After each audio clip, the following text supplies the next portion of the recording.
So when my colleagues tell me that Islam is a religion of peace, I tell them that Islam is a religion of pieces. Piece of body here, piece of body there.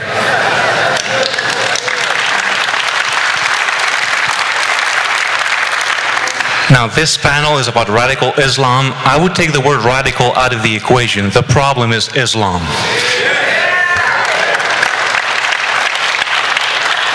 As you can hear, I'm not from Florida, I'm from Belgium, like Dr. Evil. That's from Belgium. I've been living here for 13 years. In 1990, according to the CIA World Factbook, in 1990, there were 29 million Islamic immigrants in Europe. That was 23 years ago. Today, it's almost 55 million. One of the duties of Islam is to conquer foreign land, whether it's through jihad or stealth jihad, what we call civilization jihad. The duty of a true Muslim is to conquer foreign land, to establish a caliphate. A caliphate is a grand Islamic state. So the whole world should become Muslim, and all countries will impose Sharia. And Sharia is a totalitarian lifestyle. It's going to tell you how to dress, the way you talk, the way you walk. Women have fewer rights. They have Sharia in my country. It's not in the Constitution, but it's in the schools. They have no-go zones. In Brussels, Belgium, they have no-go zones.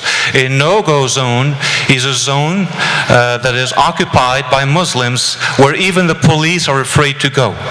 And during Ramadan, the police cannot be spotted eating a sandwich. It's too offensive. So do you get the big picture? Muslims are telling us what to do. I think that prevention is better than cure, and we don't want that in the United States.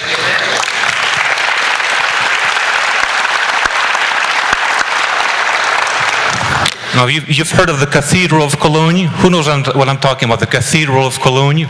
They're building a mosque right next to it that says twice as large and twice as big, next to the Cathedral of Cologne.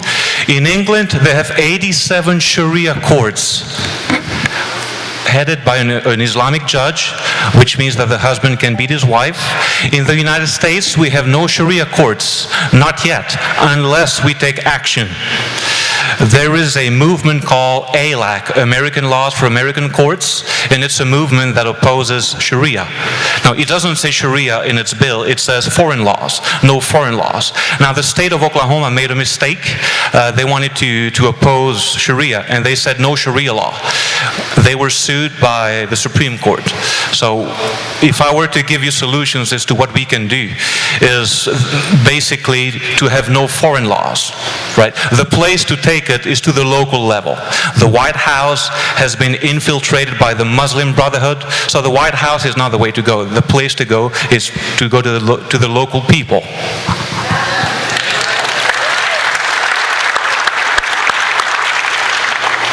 Before 9/11, there were 1,200 mosques in the United States. Today it's 2,200. This is no coincidence. Even though they killed 3,000 people on that fateful day, they will continue invading our country. Frank, like you said, in our country, it's not so much a wolf, it's a wolf in sheep's clothing. What we call stealth jihad.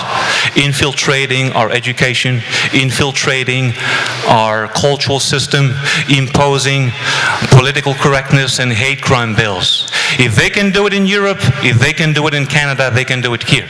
Speaking of Canada, in 2011, they passed a law forbidding anyone criticizing any religion. So you cannot criticize Christianity, Judaism, Islam. If you do, you will be fined. And if you refuse to pay the fine, you'll go to jail. If they can do it in Canada, if they can do it in Europe, they can do it here. Our First and Second Amendments are our last chances to survive.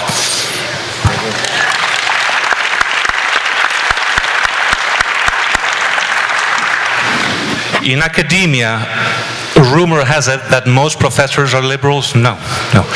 I would say that 70% of faculty are liberal, 25% are conservative, and 5% are conservative and openly conservative. So it's very difficult just to find people who are willing to blow the whistle on the problem and to tell the truth. You know what I tell people? I'm a conservative professor and I love it.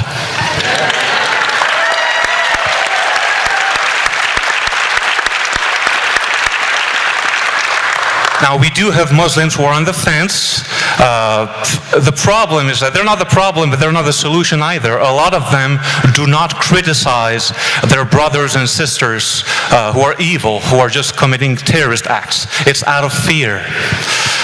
In the United States, we do have cultural Muslims, many Muslims who do not want to hurt us. Again, they're not the problem, but they're not the solution either. We are the solution. We are the ones to uphold the principles of our country, to preserve our values. So we are the one to try to be like this church.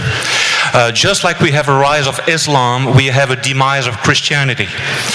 And this is felt strongly in Europe. In a country like Sweden, in 1900, 90% of the Swedes went to church. Today, it's 3%.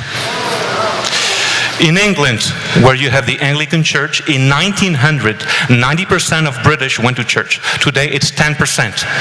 And of course, Muslims are taking over. And the problem is so bad that a country like France, a country like England, must agree to polygamy, because they have so many Muslims. In France, you're looking at 8 million Islamic immigrants, and you have a lot of polygamous families. It's safety by numbers. And they procreate like mushrooms after the rain. And the fertility rate among Muslim families in Europe is 7 to 8 kids. Just like Muslims are having a lot of children and slowly replacing European culture, the average non-Muslim European family has 1.6 children. For a culture to survive, for a culture to be sustained, the fertility rate needs to be 2.1 children per woman in her lifetime. Most European countries do not procreate anymore. They just don't. Spain has a fertility rate of 1.3 children per family. The problem is so bad that the Spanish government is issuing baby checks. How about I give you 2,000 euros so you can have babies? Apparently it's not incentivizing. In the United States, it's 2.5 million Muslims. It's only 0.6% of the population. From the same source, the CIA World Factbook. So how can they invade the United States? Well, unlike Europe, where it's safety in numbers, in the United States, it's civilization jihad, which is best exemplified by the Muslim Brotherhood. We should be afraid of the Muslim Brotherhood. Osama bin Laden was a member of the Muslim Brotherhood. Hamas is the brainchild of the Muslim Brotherhood.